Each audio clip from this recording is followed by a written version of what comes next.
कैसे हैं साथियों।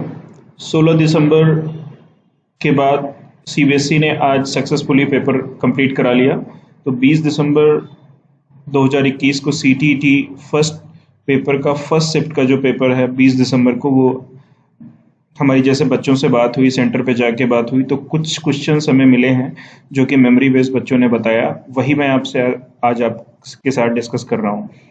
तो जो गलत सही बच्चों ने बताया वैसे डायरेक्ट क्वेश्चंस मैं आपके सामने डायरेक्ट बता दूंगा, और इसका proper detail solution, question proper और सोल्यूशन हम आपको लेटर स्टेज में बताएंगे। लेकिन अभी जल्दी से देख लेते हैं कि क्या क्या क्वेश्चन पूछा गया। और मैं आपको बता दूं कि जैसा 16 दिसंबर का पेपर आया था उसी के रेप्लिका, मतलब बेसिक कॉन्सेप्ट इधर उधर ही मूव करते थे और वैसा ही क्वेश्चन उन्होंने पूछा। ठीक है, तो आप देखिए क्वेश्चन जो पूछा गया। क्वेश्चन ये पूछा गया कि कर्क रेखा किन किन राज्यों से होकर गुजरती है। ठीक है, तो कर्क रेखा हमारी किन किन राज्यों से गुजरती है? गुजरात, राजस्थान, मध्य प्रदेश, छत्तीसगढ़, झारखंड, पश्चिम बंगाल, त्रिपुरा और मिजोरम से होकर गुजरती है। 8 राज्यों से गुजरती है। तो आपके पास जो भी ऑप्शंस होंगे उसके हिसाब से आप इसको क्वेश्चन को कर सकते हैं। विटामिन सी की कमी से होने वाला रोग, विटामिन के क्वेश्चन हमने पिछले वीडियो में जो अपलोड किया था उसमें कराया था आपको, तो आप उसको देख लीजिए। विटामिन की कमी से स्कर्वी रोग हो जाता है, मरीजों में कमजोरी, थकावट, दांतों का ढीला, नाखून जोड़ों का दर्द, बाल झड़ने जैसी समस्याएं हो जाती हैं। आंवला, नींबू, सिट्रस फ्रूट इसमें डॉक्टर रिकमेंड करता है आपको। ठीक है, तो लूहू फैन कहाँ का भोजन है?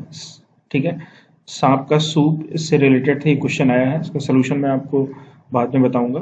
ठीक है, और खारे पानी की झील कहाँ स्थित है? भारत के उड़ीसा राज्य में चिल्का झील खारे पानी की सबसे बड़ी झील है। ठीक है, ये ध्यान रखिएगा। अति धन अधिक का संधि विच्छेद क्या है? देखिए, अति धन अधिक, ये क्या हो गया? अत्यधिक, तो इसमें क्या हुआ है? इको या या हुआ है। मैंने आपको बताया था इको यणचि, जो यण संधि है।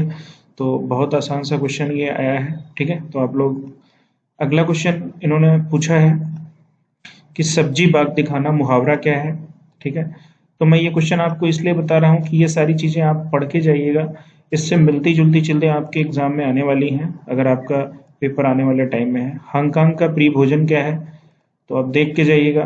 ठीक है, विश्व का सबसे बड़ा मरुस्थल कौन सा है? सहारा मरुस्थल। ऐसा क्वेश्चन आया था। एग्जैक्ट क्वेश्चन क्या आया था तो प्रॉपर क्वेश्चन आने के बाद पता चलेगा, लेकिन मेमोरी बेस्ड बच्चों ने एग्जाम सेंटर के बाहर जो बताया वो मैं आपको डिस्कस करके बता रहा हूँ। ठीक है, और अगला क्वेश्चन जो था, झूम खेती मुख्यतः कहाँ होती है? तो झूम खेती के बारे में क्या है कि उत्तर पूर्वी राज्यों असम, मेघालय, मिजोरम की विधियों में सार्थक परिवर्तन हुआ। जीवन निर्वाह नागालैंड में इसे झूम कहा जाता है, मणिपुर में इसे पामलू खेती कहा जाता है। ठीक है, छत्तीसगढ़ के, तो इस तरीके से अगर मैं बताऊं तो नागालैंड इसका सही आंसर होगा। बाकी ऑप्शंस क्या थे वो आप लोग समझ रहे होंगे। ठीक है, बार्ली जनजाति एक प्रकार की जनजाति है। बार्ली जनजाति कहाँ स्थित है? बार्ली एक प्रकार की जनजाति है जो महाराष्ट्र के थाने जिले के धानू, तलासारी एवं जवाहर तालुकात में मुख्य रूप से पाई जाती है। तो इस तरीके से इसका जो आंसर आएगा वो आएगा महाराष्ट्र। ठीक है,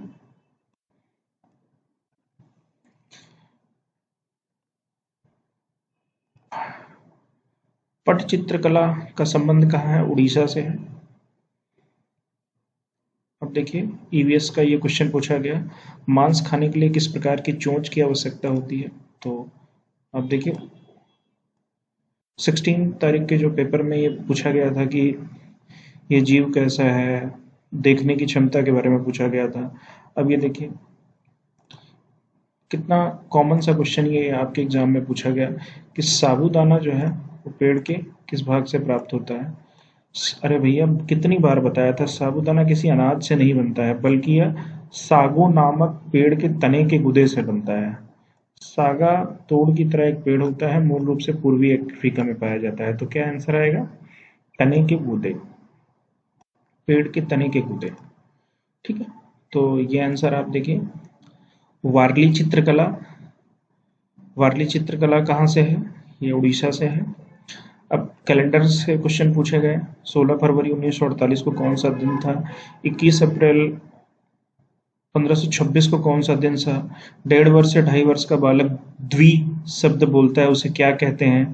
देखिए सीडीपी से क्वेश्चन ये आ रहे हैं, तो आप लोग सीडीपी अच्छे से पढ़ लीजिएगा। वेन विले से बहुत से प्रश्न आए थे, वेन विले, ठीक है, हमारे वैज्ञानिक हैं। ट्रेन का क्वेश्चन पिछले वीडियो में आप देखिए हमने कराया था, ट्रेन का वीडियो हमने कराया था। एक ट्रेन बंगलुरु से इतने बजे चलती है, 23 जुलाई को इतने बजे पहुंच जाती है। ट्रेन को गुवाहाटी पहुंचने में कितना समय लगा? ठीक है, तो आप लोग बहुत आसानी से इसको कर सकते हैं। जीन पियाजे और लेव ग्वेत्सी से बहुत सारे क्वेश्चन पूछे गए थे। एनसीएफ 2005 अच्छे तरीके से याद कर लीजिएगा, ईवीएस के बारे में उन्होंने क्या बोला था। ठीक है, रक्त को ब्लड बैंक में कितने ताप पे रखा जाता है? ठीक है, 6 डिग्री सेल्सियस आदर्श तापमान माना जाता है, जबकि इससे भी एक उच्च तापमान 4 डिग्री सेल्सियस होता है। तो 4 से 6 डिग्री सेल्सियस जैसे ऑप्शंस आए होंगे आपने जो किया है, तो ये देख सकते हैं। ठीक है, पनीर को किस विधि से सुरक्षित रखा जा सकता है? ठीक है, तोको पोआ का दूसरा नाम क्या है? जेडपीडी थ्योरी किसने दिया? भाई कितना आसान सा क्वेश्चन आपने देखिए पूछा गया है। जेडपीडी क्या होता है? Zone of principal development. ठीक है, इसको किसने दिया था? अरे भाई हमारे व्यगोत्सी सर ने दिया था। ठीक है, व्यगोत्सी सर ने दिया था, व्यगोत्सी। बहुत आसान क्वेश्चन है, जेडपीडी से सवाल आने वाले सेशंस में आ सकते हैं, तो आप लोग ध्यान रखिएगा, अच्छे से पढ़ के जाइएगा। चंपारण उद्यान कहाँ है? क्वेश्चन बच्चे ने ऐसे बताया, जो वाल्मीकि राष्ट्रीय उद्यान है वो पश्चिमी चंपारण बिहार में स्थित है। तो क्वेश्चन इस तरह से घूम के आया होगा कि वाल्मीकि राष्ट्रीय उद्यान कहाँ है? तो पश्चिमी चंपारण में है, बिहार राज्य में। ठीक है, अब देखिए सवाल जो आए, समायोजन और आत्मसातीकरण से क्वेश्चन आए, अपसारी चिंतन और अभिसारी चिंतन से क्वेश्चन आए, पेडागोजी से 25 सवाल आए, डायरेक्शन से 2 क्वेश्चन आए, ट्रेन से एक क्वेश्चन आया, डिस्टेंस से 2 प्रश्न पूछे गए कि एक आदमी यहाँ जाता है फिर उत्तर मुड़ जाता है फिर दक्षिण मुड़ जाता है। पिछला वीडियो बनाया था, उसको आप अच्छे से देख लीजिएगा। ठीक है, अब आप देखिए क्वेश्चन, देखिए किस तरह से पूछा गया। 2 किलोमीटर चलने में 25 रुपया लगता है, तो अगर वो 220 रुपया लेगा तो कितना मीटर चलेगा? अरे भाई 25 रुपये 2 किलोमीटर में। ठीक है, तो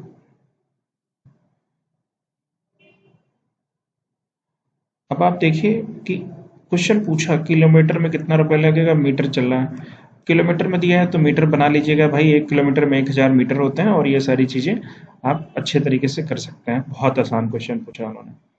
पट्टा चित्रकारी उड़ीसा, 4 भिन्न दे दी गई, उसमें पूछा गया बड़ी भिन्न कौन सी है? दुर्गुण का उपसर्ग है, उपसर्ग है। आलू क्या होता है? तना होता है। जड़ मत लगा के आइएगा। व्यक्तिवाचक संज्ञा के बारे में पूछा। ब्रेल लिपि में कितने पॉइंट्स होते हैं, या जो भी क्वेश्चन पूछा। 16 दिसंबर को पहली शिफ्ट में भी क्वेश्चन पूछा गया था। जंगली गधा कहाँ पाया जाता है? कच्छ का रण गुजरात में पाया जाता है। तो ये सारे सवाल आपसे पूछे गए। ठीक है, मृत सागर कहाँ है? मृत सागर इजराइल और जॉर्डन के बीच में स्थित है। एक्चुअली क्या होता है कि नमक की सघनता होने की वजह से जल में जीवित नहीं रह पाते, इसलिए इसको मृत सागर बोला जाता है। नमक की सघनता, और ये इजराइल और जॉर्डन के बीच स्थित है, बहुत कम जगह में फैला हुआ है। एक उत्तरी ध्रुव में कौन सा पक्षी पाया जाता है? अप्रोक्सीमेट पेंगुइन पाया जाता है।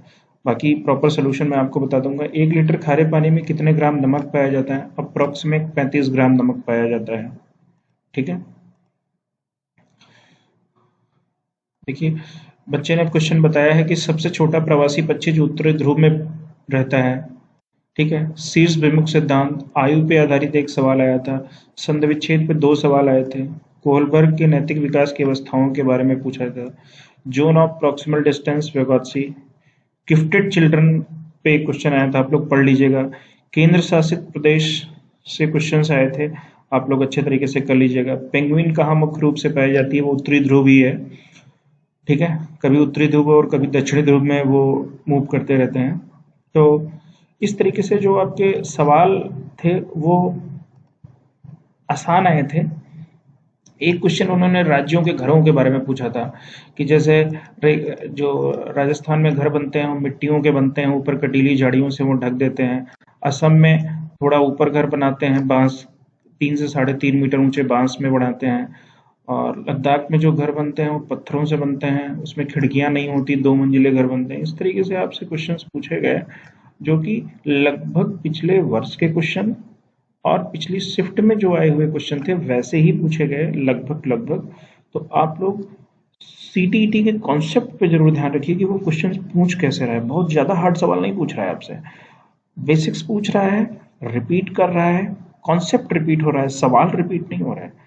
तो आप लोग इस चीज़ को ध्यान रखिएगा और इसका प्रॉपर सोल्यूशन मैं आपको लेटर स्टेज में प्रोवाइड करा दूंगा। और कल के एग्जाम के लिए बच्चों आपको ढेर सारी शुभकामनाएं। अपने ऊपर कॉन्फिडेंस रखिए, एग्जामिनेशन के पैटर्न को समझिए कि सीटीईटी सीबीएसई आपसे कैसे कैसे सवाल पूछ रहा है, कॉन्सेप्ट चेक कर रहा है। तो कोई गलती मत करिए, प्रॉपर अपने पूरे सेक्शंस को प्रॉपर टाइम में डिवाइड कर लीजिए, समझ के करिए। पेडागोजी के सवाल गलत मत करिएगा। सकारात्मक और नकारात्मक तरीके से ऑप्शंस को डिवाइड कर लीजिए और सकारात्मक ऑप्शंस पूछ रहा है तो सकारात्मक पर टिक कर लीजिए, नकारात्मक पर पूछ रहा है तो एलिमिनेट करके टिक कर लीजिए। ठीक है, again wish you all the best, do your best, God will do the rest. इस पॉइंट को जरूर ध्यान रखिएगा। मिलते हैं अगले वीडियो में नए क्वेश्चनों के साथ।